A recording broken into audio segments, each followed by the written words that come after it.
Si Arihito Atobi ay isang ordinaryong office worker na laging kulang sa tulog at pauwi na mula sa mandatory fun team bonding trip ng kumpanya nila. Ngunit bigla na lang naaksidente ang sinasakyan nilang boss at namatay si Arihito kasama ang lahat ng katrabaho niya. Pagdating sa kabilang buhay, mabilis na sinuri ni Arihito ang sitwasyon at napagtanto niyang patay na nga siya. Kaya ngayon, nakapila silang lahat para ma-reincarnate. Medyo nalungkot siya noong una, pero agad niyang naisip na ibig sabihin nito, hindi na niya kailangang pumasok sa trabaho kinabukasan, kaya baka hindi naman pala masama ang ma-reincarnate. Nang dumating na ang turn niya, sinalubong siya ng kanyang guide. Pero halos wala rin itong ginawa kundi abutan si Arihito ng isang card at sabihin na pagdating niya roon, ang una niyang dapat gawin ay pumunta sa guild at magparehistro. Bago pa man makapagtanong si Arihito kung ano ba ang guild, itinulak na siya ng guide at agad siyang na-reincarnate sa Labyrinth Country. Halos wala talagang alam si Arihito tungkol sa lugar na iyon, kaya napagpasyahan niyang sundin ang payo ng guide at dumiretso sa guild. Pagdating niya roon, nakita niya ang isang babaeng nakasuot pa rin ng uniforme ng kumpanya nila na nakatayo sa harap ng reception desk. Naalala niyang kasabay niya ito sa boss at mukhang nagpaparehistro rin ito tulad niya. Ang pangalan ng babae ay Suzuna Shiremiya, matapos siyang suriin, nabigyan siya ng job na Shrine Maiden. Pinasalamatan ni Suzuna ang receptionist sa pagtulong at paalis na sana siya ng guild hall nang biglang may isang babae ang humarang sa kanya para kunin ang atensyon niya. Tinanong ni Suzuna kung may nagawa ba siyang mali dahil bago pa lang siya sa bayan. Ngunit alam na iyon ni Alicia dahil lahat ng unang beses na nagpaparehistro sa guild ay mga bagong reincarnate. Sinabi ni Alicia na wala naman siyang nagawang mali, naghahanap lang siya ng taong pwedeng maging rearguard sa party niya dahil may malaking kahinaan ang vanguard job niya. Napansin ng lahat ng nasa guild na sinusubukan na naman ni Alicia na mag-recruit ng isa na namang newbie, kaya nagsimula silang tumaya kung gaano katagal bago iwanan ni Suzuna si Alicia. Dahil hanggat dala ni Alicia ang handicap na iyon, hinding-hindi raw siya makakalayo. Narinig ni Arihito ang lahat ng usapan nila pero hindi niya maintindihan kung ano ang ibig nilang sabihin. Patuloy na nakiusap si Alicia kay Suzuna na sumali sa party niya at ikinagulat nito nang pumayag agad si Suzuna. Inaasahan pa nga ni Alicia na tatalikuran siya nito matapos marinig ang mga chismis, kaya tinanong niya kung sigurado ba talaga ito, at sinabi ni Suzuna na oo.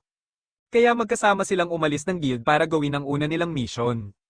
Pagkaalis nila, tinawag ng receptionist si Arihito at tinanong kung magpaparehistro rin ba siya ng license niya. Sumagot si Arihito na oo, kaya pinapante siya ng receptionist sa harap ng desk upang tulungan siyang magsimula. Ipinakilala ng receptionist ang sarili niya bilang Luisa Falmal at ipinaliwanag na sa Labyrinth Country, tanging mga rehistradong adventurer lang ang pinapayagang pumasok sa mga labyrinth. Kaya kung gusto ni Arihito na magsimula, kailangan muna niyang magkaroon ng opisyal na rehistrasyon. Hiniling ni Luisa na ibigay ni Arihito ang license card niya. Ngunit bago iyon, tinanong muna ni Arihito kung ano ba ang ibig sabihin nito nang sabihin niyang ang lugar na ito ay Labyrinth Country. Ipinaliwanag ni Luisa na ang bansang ito ang tahanan ng maraming seeker na nag-e-explore ng mga labyrinth, pati na rin ng mga taong sumusuporta sa kanila.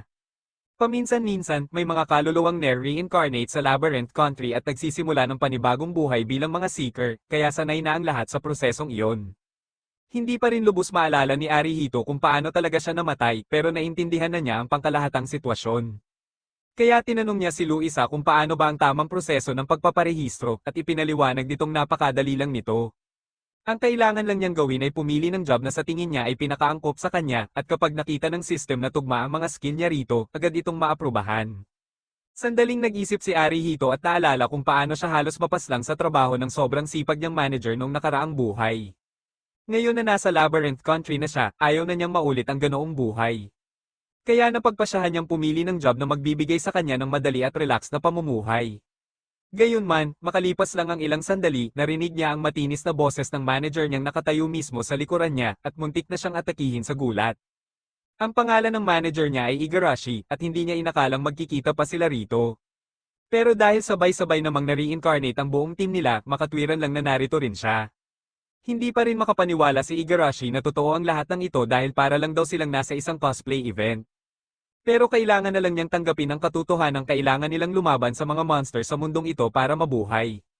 Hindi naintindihan ni Arihito ang ibig niyang sabihin, kaya ipinaliwanag ni Igarashi na iyon mismo ang trabaho ng mga seeker dito, kaya wala rin silang ibang pagpipilian kundi gawin ang pareho. Pagkatapos ay tinanong niya si Arihito kung nakapili na ba ito ng job. Nakaramdam agad ng kaba si Arihito dahil sa ugali ni Igarashi, malamang pipilitin lang siyang pumili ng job na makakabuti para rito. Kaya mabilis niyang iniba ang usapan at tinanong kung ano ang job na pinili nito para sa sarili. Nadismaya ng kaunti si Igarashi dahil formal pa rin siyang kausapin ni Arihito kahit wala na siya sa kumpanya. Umaasa sana siyang magiging mas pantay na ang relasyon nila, pero sinabi niyang ang napili niyang job ay Valkyrie, at dahil doon ay makakagamit siya ng spirit magic. Sinabi ni Arihito na napakaganda ng job na iyon, at ipinaliwanag pa ni Igarashi na sa isang party, isa sa pinakamahalagang bagay ay kung gaano karaming tungkulin ang pwedeng paghati-hatian ng bawat miyembro. Pinasalamatan siya ni Arihito sa kapaki-pakinabang na impormasyon at sinabi niyang pipili siya ng job na magiging malaking tulong sa mga magiging party member niya sa hinaharap. Nagulat si Igarashi na marinig yun, umaasa kasi siyang gugustuhin ni Arihito na bumuo ng party kasama siya, pero mukhang ni minsan ay hindi man lang pumasok sa isip nito ang ideyang iyon, kaya lihim siyang nadismaya. Gayunpaman, hindi niya ipinahalata ang nararamdaman niya at nagpaalam na muna. Habang papalayo si Igarashi, napansin ni Arihito na parang iba ang kilos nito kumpara sa dati niyang nakasanayan, pero inisip na lang niyang baka epekto lang iyon ng bigla nilang pagkaka-reincarnate. Sa sandaling iyon, tinanong ni Luisa si Arihito kung handa na ba siyang pumili ng job, pero wala pa rin talaga siyang maisip. Kaya nagpa siya si Luisa na ipaliwanag pa ng mas detalyado kung paano gumagana ang mga job. Sinabi niyang ang job ng isang seeker ang direktang nakaaapekto sa contribution points nito. Ang contribution points ang nagsisilbing sukatan kung gaano kalaki ang naiaambag ng isang party member sa kabuoang performance ng grupo, kabilang ang pagpatay ng mga monster, paghahanap ng treasure, at pagliligtas sa mga kasamahan.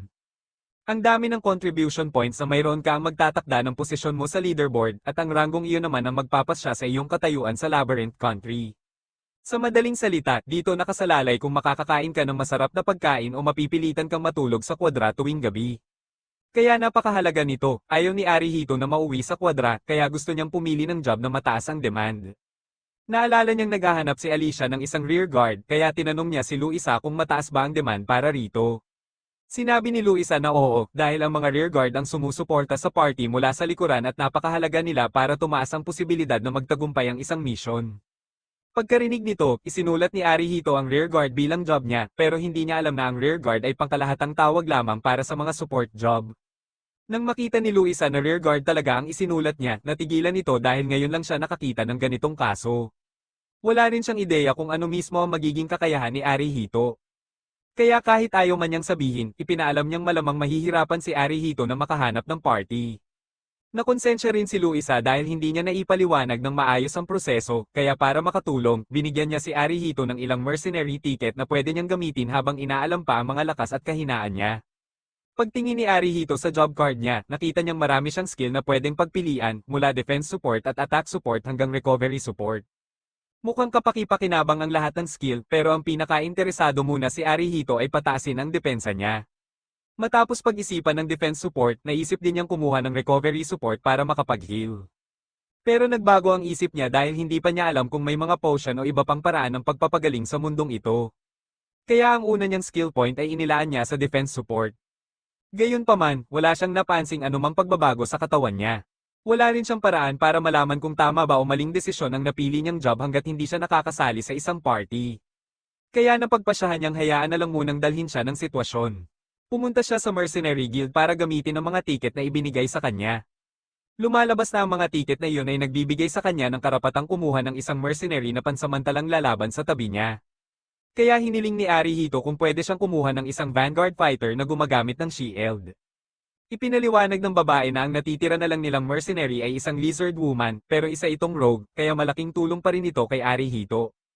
Ang gusto lang naman talaga ni Arihito ay magkaroon ng pagkakataong subukan ng mga support skill niya, kaya pumayag siyang kunin ng lizard woman. Pagkatapos ay umalis ang attendant para tawagin ito. Habang wala pa ito, iniisip ni Arihito kung ano kaya ang itsura ng isang lizard woman. Pero pagbalik ng attendant, nagulat siya nang makitang isang magandang babae ang lizard woman. Sinabi sa kanya na ang pangalan nito ay Dercia, pero nahirapan si Arihito na paniwala ang isa talaga itong lizard person dahil halos tao ang hitsura nito. Ipinaliwanag ng attendant na dating tao si Dercia, pero lalo lang nalito si Arihito. Kaya sinabi nitong ang isang demi-human ay isang taong napatay ng monster sa loob ng labyrinth. Sa ilang pagkakataon, posible pa rin silang maibalik sa dati nilang anyo, at iyon ang nangyari kay Dercia. Kahit na ibalik na ang katawan nito sa dating anyo, hindi na ito kayang makipag-usap at ang tanging nagagawa na lang nito ay sundin ang mga utos na ibinibigay rito. Medyo nailang si Arihito sa buong sitwasyon, pero wala rin siyang gaanong pagpipilian kung gusto niyang umusad sa mundong ito. Kaya nagpakilala si Arihito kay Dercia at sinabi niyang magiging magkasama muna sila sa ngayon. Naaawa siya sa isang batang babae na kailangang lumaban para sa kanya, kaya balak niyang maghanap ng pinakamahinang monster na posible upang masubukan lang ang mga support skill niya. Pagkatapos noon, balak na niyang umuwi. Pagdating nila sa pasukan ng labyrinth, napansin ng isang grupo ng mga seeker na newbie siya kaya nilapitan siya ng mga ito. Ang leader ng grupo ay si Ribo, at ipinaliwanag nitong sila ang nagsisilbing rescue team ng labyrinth. Kapag may mga taong nasusugatan sa loob ng dungeon at hindi na makagalaw, sila ang ipinapadala para iligtas ang mga ito, pero hindi sila pwedeng naroon sa lahat ng lugar ng sabay. Kaya binalaan nila si Arihito na maging maingat sa loob. Nagtanong si Arihito kung ganoon ba talaga kapanganib ang dungeon, at sinabi ni Ribo na malamang ay wala naman siyang dapat ikabahala dahil may mercenary siyang kasama. Hanggat hindi siya lumalaban sa mga monster na mas mataas ang level kaysa sa kanya, magiging maayos lang ang lahat. Gayunpaman, nilinaw ni Ribo na kapag nakatagpo siya ng isang named monster, kailangan niyang tumakas agad dahil wala siyang anumang tsansang manalo laban dito. Pinasalamatan ni Arihito si Ribo sa babala at nangakong tatandaan iyon bago pumasok sa loob. Pagkatawid nila sa pasukan ng labyrinth, napunta sila ni Dercia sa isang napakalawak na damuhan. Hindi nagtagal, nakasalubong nila ang isang monster. Dahil mukha lang itong isang maliit at malambot na bola ng balahibo, inakala ni Arihito na hindi ito gaanong delikado. Pero alam ni Dercia kung gaano ito kapanganib, kaya nang pasugad na ang monster, agad siyang tumalon sa harap ni Arihito at hinarang ang pag-atake nito. Dahil doon, malaking bahagi ng HP niya ang nabawas. Nagulat si Arihito nang makita yon dahil hindi niya akalaing ganoon kalakas ang isang level 1 monster. Muling umatake ang monster at muling hinarang iyon ni Dercia, pero hindi na siya magtatagal kung magpapatuloy ito kaya kailangan ng kumilos agad ni Arihito. Noon niya naalala ang defense support skill na na-unlock niya kanina. Ginamit niya agad ang skill at lumikha ng isang shield sa paligid ni Dercia upang protektahan ito sa pag-atake ng monster. Matapos niyang matamaan ng monster gamit ang isang pellet mula sa tirador niya at pansamantala itong mapatulala, mabilis na hinati ni Dercia ang katawan nito at napatay ito agad. Nakahinga ng maluwag si Arihito dahil nagawa nilang mapabagsak ang monster, pero nakonsensya rin siya sa matinding sugat na tinamo ni Dercia dahil maiiwasan sana iyon kung ginamit niya agad ang defense support skill niya. Humingi siya ng tawad kay Dercia dahil hindi niya agad sineryoso ang sitwasyon. Ngayon ay naunawaan na niyang buhay at kamatayan ang nakataya, kaya gagawin niya ang lahat para protektahan ito tulad ng ginawa ni Dercia para sa kanya. Pagkatapos ay tinanong niya kung gusto na ba nitong bumalik sa ibabaw dahil malubha na ang mga sugat nito, pero tumango si Dercia bilang senadorias na kaya pa nitong magpatuloy. Sa sandaling iyon, may narinig silang sigaw mula sa di kalayuan. Kaya mabilis silang dumulas pababa ng burol at nadatna ng isang party na kinabibilangan ni Igarashi, na kasalukuyang kaharap ang isang named monster. Sa isang tingin pa lang, alam na ni Arihito na hindi ito magtatapos ng maayos. Nang sumugod ang monster sa isa sa mga adventurer, agad na ginamit ni Igarashi ang blink step skill para maitulak ito palayo sa daraanan ng halimaw. Sobrang natakot ang adventurer sa posibilidad na mamatay sa monster kaya agad nitong ginamit ang exit card, isang item na kayang i-teleport palabas ng dungeon ang buong party kapalit ng ilang contribution points. Pag-activate ng exit card, nagsimulang magliwanag ang lahat ng miyembro ng party bago sabay-sabay na nag-teleport palabas ng dungeon. Pero napansin ni Arihito na hindi kasama si Igarashi sa mga na-teleport palabas, kaya mukhang hindi talaga siya miyembro ng party na iyon. Sumigaw si Arihito at sinabing tutulungan niya ito. Pero nang paputukan niya ng bato ang monster gamit ang tirador, wala man lang itong naidulot na pinsala. Sinigawan siya ni Igarashi na tumakas habang may pagkakataon pa dahil laban niya ito. Pagkasabi nito, nag-ipon siya ng lightning magic at direktang tinamaan ang monster. Gayunpaman, kahit ganoong kalakas na atake ay halos wala pa ring epekto. Dahil dito, muling sumugod ang monster kay Igarashi, pero wala na siyang sapat na mana para gamitin ang blink step. Kaya sinubukan na lang niyang salubungin ito ng sibat. Hindi nga lang basta-basta ang monster dahil bago pa man tumama ang sibat, bigla itong tumalon pa itaas, iniwasan ng pag-atake, saka mabilis na bumagsak pabalik at malakas na tinamaan si Igarashi. Sinubukan ni Arihito na gamitin ang defense support para protektahan si Igarashi, pero nabigo ang skill dahil gumagana lang ito sa mga miyembro ng sarili niyang party. Kaya direktang tinamaan si Igarashi at bumagsak sa lupa.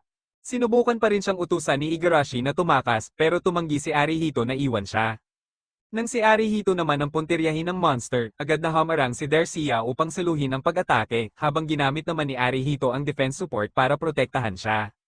Nang makitang kayang pigilan ng defense support ang mga atake ng monster, napag-isip-isip ni Arihito na malamang ay wala pang 10 damage ang bawat tama nito. Kung ganoon, malamang ay hindi rin ganoon kataas ang depensa nito. Kaya pinasugod niya si Dercia habang pinalalakas ang attack power nito gamit ang attack support. Dahil doon, nagawa ni Dercia na hatiin ang monster at ibagsak ito sa isang malaking bato, dahilan para mamatay ito sa isang atake. Pagkamatay ng monster, agad na tumakbo si Arihito papunta kay Igarashi upang tingnan ang kalagayan nito. Makalipas ang ilang sandali, dumating si Ribo kasama ang iba pang miyembro ng rescue team. Kaya inutusan ni Arihito si Dercia na sunduin sila at agad naman itong sumunod. Ngunit sa sandaling iyon, napansin nilang dalawa na nag-level up sila matapos ang laban. Malaking balita yun para kay Arihito dahil nagkaroon siya ng sapat na skill points para ma-unlock ang recovery support. Ibig sabihin, kaya na niyang gamutin ang mga sugat ni Igarashi. Inilapit niya si Igarashi sa kanya at sinabi na gusto niya itong bigyan ng paunang lunas. Pero para magawa yon, kailangan munang pumayag si Igarashi na maging miyembro ng party niya. Masaya itong pumayag bago tuluyang mawala ng malay. Pagtingin ni Arihito sa status nito, natuwa siyang makita na gumagana na ang recovery support at unti-unti nang bumabalik ang HP ni Igarashi, kahit nananatili pa rin itong walang malay. Kaya hinayaan na lang niya si Ribo at ang rescue team na dalhin si Igarashi sa isang healer para mabigyan ng tamang lunas. Pagkatapos noon, pinulot ni Arihito ang pulang cotton ball at naghanda ng umalis.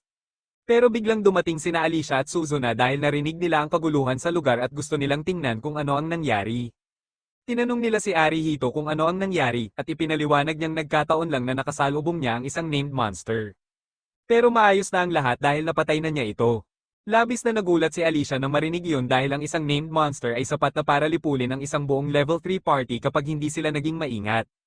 Kaya hindi siya makapaniwalang hindi lang nakaligtas si Arihito kundi nagawa pa nitong mapatay ang halimaw. Inakala tuloy ni Alicia na siguradong napakahusay ng rearguard na kasama niya para magawa ang ganoong bagay. Naalala ni Arihito na naghahanap si Alicia ng rearguard kanina at sigurado siyang kukulitin siya nitong sumali sa party nito kapag nalaman nitong siya mismo ang rearguard na naging susi sa tagumpay na iyon. Kaya napagpasyahan niyang ilihim muna ang bahaging iyon upang makaiwas sa abala. Pagbalik ni Arihito sa bayan, dumiretso siya sa Mercenary Guild para ibalik si Dercia kay Lila. Masayang nakita ni Lila na pareho silang nakabalik ng ligtas. Sinabihan niya si Dercia na iwan ang sandata nito sa craftsman bago bumalik sa loob at tumango naman ito bilang pagsang-ayon. Pero ikinagulat ni Lila na bago umalis, marahang ipinatong ni Dercia ang kamay nito sa dibdib ni Arihito bilang pamamaalam. Hindi pa raw kailanman nagpakita si Dercia ng ganoong pag-aalala sa sinuman kaya napaisip si Lila kung ano ang nangyari at naging ganoon na lang ang pagtingin nito kay Arihito. Habang pinag-uusapan nila yon, tinanong ni Arihito si Lila kung may paraan ba para tuluyan ng mapasama si Dercia sa party niya. Karaniwan ay hindi pinapayagan ni Lila na bilhin ng mga tao ang mga mercenary niya. Pero dahil nakikita niyang maganda ang samahan ni Arihito at Dercia, sinabi niyang kailangan lang nitong makalakam ng 100 copper ticket. Hindi yun mukhang ganoon kamahal para kay Arihito, kaya ginawa niya itong susunod niyang layunin. Pagkatapos noon, bumalik siya sa guild para kunin ang reward sa pagkapatay niya sa Red Cotton Ball. Pero ayaw niyang makatawag ng pansin, kaya tinanong niya si Luisa kung may pribadong lugar ba silang pwedeng mag-usap. Pagdating nila sa isang pribadong silid, binasa ni Luisa ang report mula sa seeker card ni Arihito at labis siyang namangha nang makitang napatay nito ang Red Cotton Ball, isang monster na may bounty na 20 gold, dahilan para makakuha siya ng kabuoang 280 contribution points. Binanggit din ni Arihito na may gusto siyang itanong tungkol sa trust value na nakalagay sa card. Ipinaliwanag ni Luisa na ito ang sukatan kung gaano kaganda ang relasyon ng isang seeker sa mga kasama nito sa party. Pero ang pinakamataas na nakita niyang pagtaas ng trust value sa loob ng isang araw ay 5 lang. Kaya hindi niya maintindihan kung paano naging napakataas agad ng trust value ni Arihito at Dercia sa loob lamang ng isang araw. Inisip ni Arihito na baka may kaugnayan iyon sa skill niya dahil bilang isang rearguard, mahalagang maganda ang relasyon niya sa mga miyembro ng party para maging epektibo siya. Gayunpaman, pakiramdam niya ay baka maging problema rin balang araw ang kakayahang iyon. Kaya nakiusap siya kay Luisa na ilihim muna ang lahat ng napag-usapan nila dahil ayaw pa niyang kumalat ang balita tungkol sa mga kakayahan niya. Naintindihan iyon ni Luisa at nangakong hindi niya ito sasabihin kaninuman. Samantala, sinabi rin niyang dahil sa ipinakita ni Arihito ngayon, nasa top half na siya ng lahat ng seeker, kaya kwalipikado na siyang manatili sa District 8 Suite. Idinagdag pa ni Luisa na nagkamalay na si Igarashi sa emergency room kaya maaari na niya itong puntahan. Nadatna ni Arihito si Igarashi na nakahiga sa kama habang nakatingin sa seeker card nito na may 0 contribution points. Masaya siyang makitang ayos na ito pero halatang mabigat ang loob ni Igarashi. Sinabi nitong pinili lang niya ang Valkyrie job dahil akala niya ay astig ito pero wala namang party na gustong tumanggap sa kanya. Noong una ay inisip niyang kaya niyang lumaban ng mag-isa pero nauwi lang siya sa pagkatalo at kinailangan pang iligtas. Pakiramdam niya ay isa siyang malaking kabiguan pero sinabi ni Arihito na para sa kanya, kahanga-hanga si Igarashi dahil nagawa nitong humarap at lumaban mag-isa sa isang napakalakas na monster. Ang katapangang ipinakita nito ang naging dahilan kung bakit ginawa niya ang lahat para mapatay ang halimaw. Pagkarinig ni Igarashi sa mga salitang iyon mula kay Arihito, unti-unting gaman ang pakiramdam niya. Pagkatapos ay tinanong ni Arihito si Igarashi kung gusto ba nitong opisyal na sumali sa party niya dahil pansamantala lang naman ang pagsasama nila noong una para magamit niya ang recovery support. Ipinangako rin niyang gagawin niya ang lahat para suportahan ito bilang rear guard. Labis na natuwa si Igarashi nang yayain siya ni Arihito na sumali sa party nito kaya masaya niyang tinanggap ang alok at sinabing inaasahan niyang makatrabaho siya. Gayunpaman, nakiusap siya kay Arihito na tigilan na ang sobrang formal na pakikipag-usap sa kanya tulad nung superior pa niya ito sa kumpanya dahil magkapantay na sila ngayon. Pagkalabas ni Igarashi sa ospital, niyaya siya ni Arihito na manatili muna sa tutuluyan niya dahil wala pa itong sariling matutuluyan at wala pa ring sapat na pera dahil hindi pa ito kumikita. Habang naglalakad sila, napansin ni Igarashi ang isang tindahan na may magagandang damit sa display at gusto sana niyang mamili, pero wala siyang kahit anong pera. Sinabi ni Arihito na wala siyang problema kung siya na ang bibili ng damit para rito kung gusto nito. Nagtanong si Igarashi kung sigurado ba siya, at sinabi ni Arihito na ayos lang talaga. Kaya tinanggap ni Igarashi ang alok habang tinitingnan nito ang damit. Nabanggit ni Arihito na ngayon lang niya nakita si Igarashi na nagsusuot ng ganoong klase ng damit pero naisip din niyang hindi naman kasi sila nagkikita sa labas ng trabaho. Sa katunayan, kahit sa mga company party ay hindi sila kailanman nagkasabay.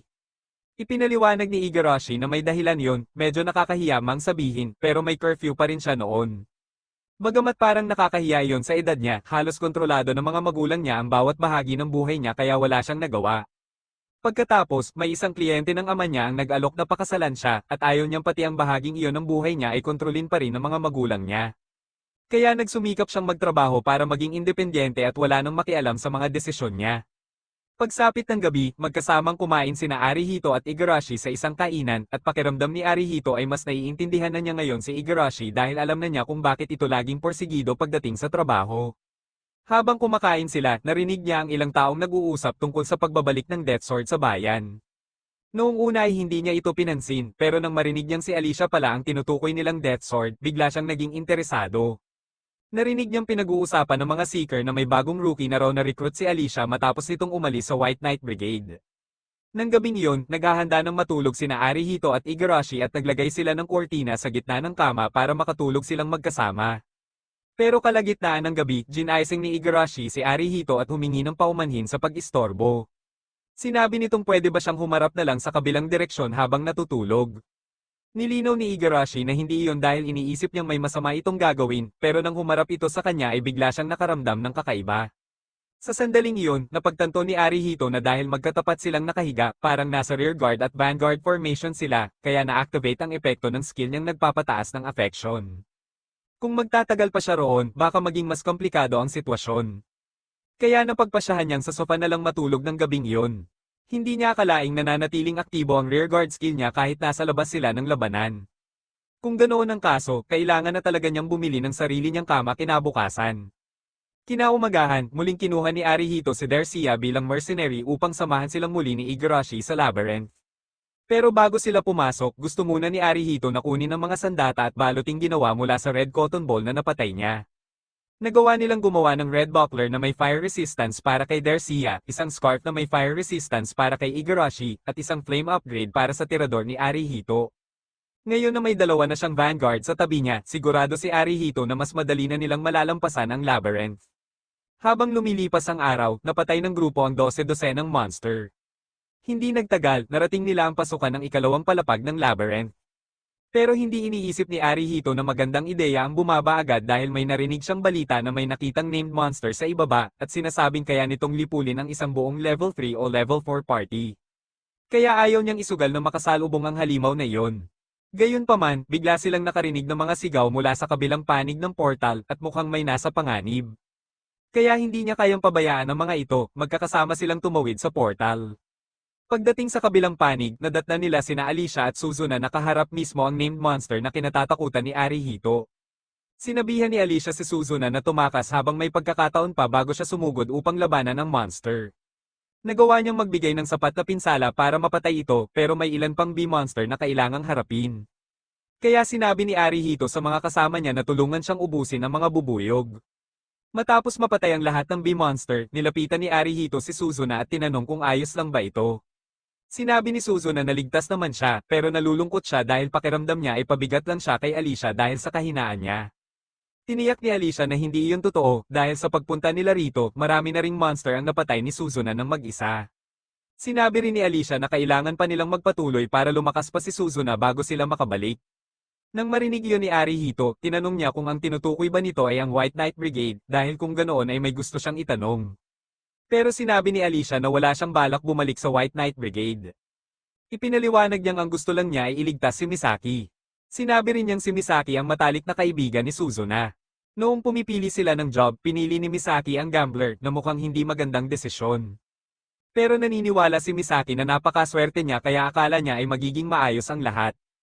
Hindi nagtagal matapos mabuo ang party nila, may napulot si Misaki na treasure chest na nahulog mula sa isang monster.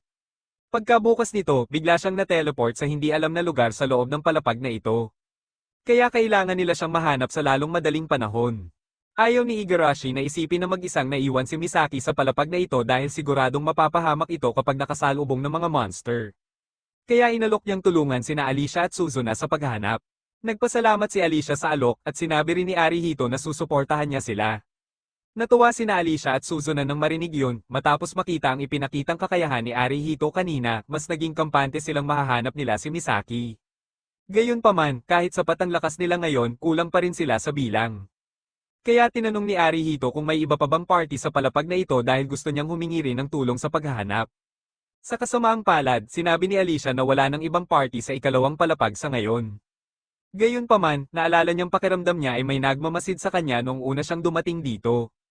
Nagtaka si Arihito kung bakit may magmamasid sa mga adventurer na papunta sa ikalawang palapag. Pero bukod doon, kung wala nga talagang ibang party rito, ibig sabihin ay sila-sila lang ang aasahan at mas lalo nitong pinahirap ang sitwasyon. Para mas mabilis nilang mahanap si Misaki, pinakamainam sana kung maghihiwalay sila para mas malawak ang masuyad nilang lugar. Pero magiging delikado yon kung may makasalubong na monster habang nag-iisa. Kaya ang pinakaligtas na paraan ay manatili silang magkakasama at magtulungan. Sinabi ni Arihito kina Alicia at Suzuna na kailangan muna nilang sumali pansamantala sa party niya dahil ang mga support skill niya ay gumagana lang sa mga miyembro ng party. Naalala ni Alicia kung paano ginamitan ni Arihito ng shield ang mga kasama nito noon, kaya sulit na sulit ang pagsali sa party para sa ganoong klase ng proteksyon. Kaya sinabi niya kay Suzuna na sumali sa party ni Arihito. Gayunpaman, sinabi rin ni Alicia na hindi siya sasali sa party nila.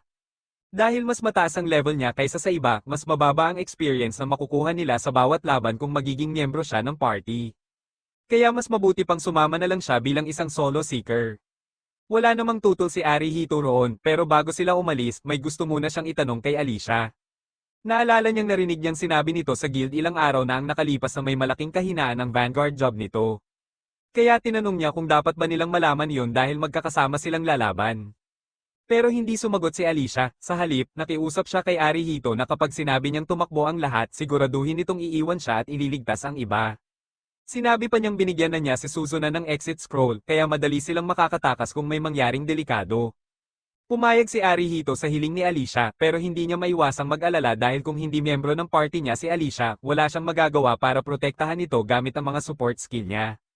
Habang nagpapatuloy sila sa paghahanap, maya-maya ay nakarinig sila ng sigaw ng isang babae sa di kalayuan. Agad itong nakilala ni Alicia bilang boses ni Misaki. Nang puntahan nila ang pinanggalingan ng sigaw, nakita nilang nakatali si Misaki sa ibabaw ng isang malaking bato habang napapalibutan ng mga higanteng orc. Pero hindi iyon ang pinakamalaking problema dahil napansin ni Arihito na may isa pang named monster na kasama ng mga orc at alam niyang hindi magiging madali ang laban. Hindi dapat may named monster sa bahaging ito ng labyrinth. Kaya inisip ni Alicia na malamang ay may sadyang nagdala rito ng halimaw para mapilitan silang labanan ito. Naisip naman ni Arihito na baka may kaugnayan iyon sa pakiramdam ni Alicia na may nagmamasid sa kanya kanina, pero wala siyang ideya kung sino ang nasa likod ng lahat ng ito. Gayunpaman, wala nang pakialam si Alicia sa kung sino ang may pakana dahil ang mahalaga lang sa kanya ay mailigtas si Misaki. Kaya agad siyang sumugod sa mga monster, sa simula ay maayos ang takbo ng laban dahil mabilis niyang napatay ang lahat ng ordinaryong orc. Pero nang matalsikan siya ng dugo ng isa sa mga orc, doon nagsimula ang tunay na problema. Biglang nabalot si Alicia ng madilim na pulang aura at nagsimula siyang kumilos ng kakaiba, kaya agad napansin ni Arihito na may mali. Palay mayroon siyang berserker skill na automatikong nag-a-activate kapag nadidikitan siya ng dugo ng kalaban. Dahil dito, tumataas ng husto ang lakas niya, pero kapalit nito ay pansamantala niyang nawawala ang katinoan at nilalamon siya ng matinding pagnanasa sa dugo. Sa ganitong estado, maaari niyang maatik kahit ang sarili niyang mga kakampi nang hindi niya namamalayan. Kaya pala nakiusap siya kanina kay Arihito na tumakas silang lahat kapag may nangyaring ganoon. Sa kabutihang palad, sa ngayon ay nakatuon pa rin ang atensyon ni Alicia sa monster. Agad na tumalon si Alicia at buong lakas na pinagtaga ang named monster. Pero kahit direktang tumama ang espada niya sa ulo nito, wala man lang itong naidulot na pinsala. Labis na ikinagulat iyon ng lahat dahil inaasahan nilang kahit papaano ay masasaktan ng monster sa ganoon kalakas na pag-atake.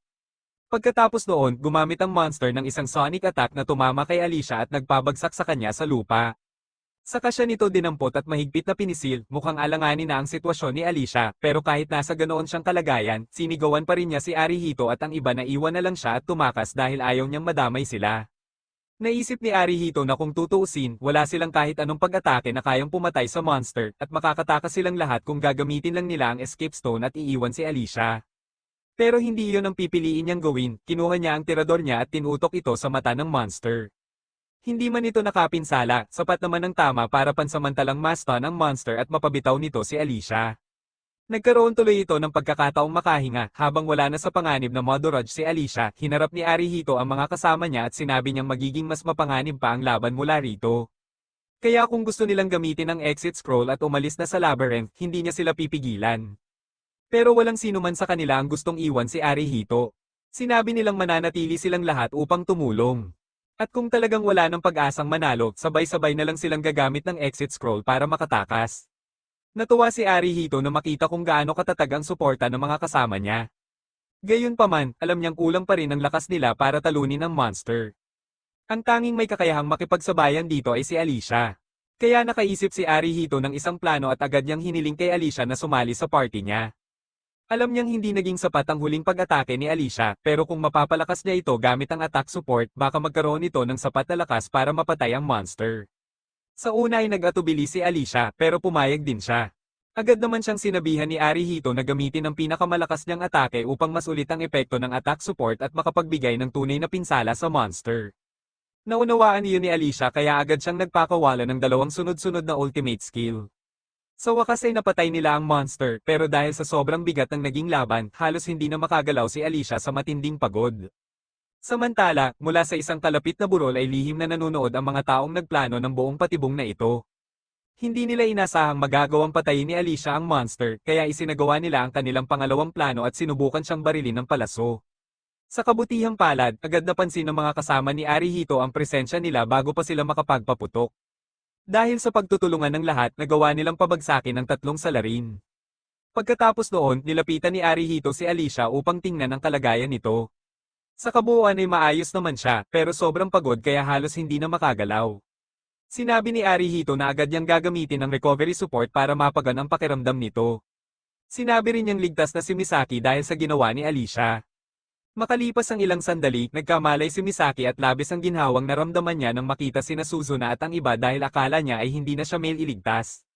Samantala, humingi naman ng paumanhin si Alicia kay Arihito dahil hindi niya agad sinabi ang buong katotohanan tungkol sa kakayahan niyang berserker. Alam niyang marami pa ring gustong itanong ni Arihito, kaya nangako siyang sasagutin niya ang lahat pagbalik nila sa bayan. Masaya si Arihito nang marinig iyon dahil matagal na siyang nagtataka tungkol sa kakaibang kondisyon ni Alicia mula pa nung una niya itong makita. Pagkatapos ay nilapitan niya ang bangkay ng named monster upang siyasatin ito. Nagulat siya nang makakita ng isang itim na cube sa kamay ng halimaw. Sinabi ni Alicia na isa yung treasure chest at napakabihira raw na may ihulog na ganoon ang isang named monster. Ibig sabihin, malamang ay napakahalaga ng laman nito. Gayunpaman, pinayuhan niya si Arihito na huwag muna itong buksan dahil hindi nila alam kung anong klaseng bitag ang maaaring nakalagay rito. Ipinaliwanag din niyang mas ligtas kung dadalhin nila ito sa isang profesional na chest opener sa bayan dahil mayroon itong tamang skill para humarap sa mga mapanganib na treasure chest. Pagkatapos noon, lumapit si Misaki kay Arihito at nagpasalamat dahil dumating siya upang iligtas siya.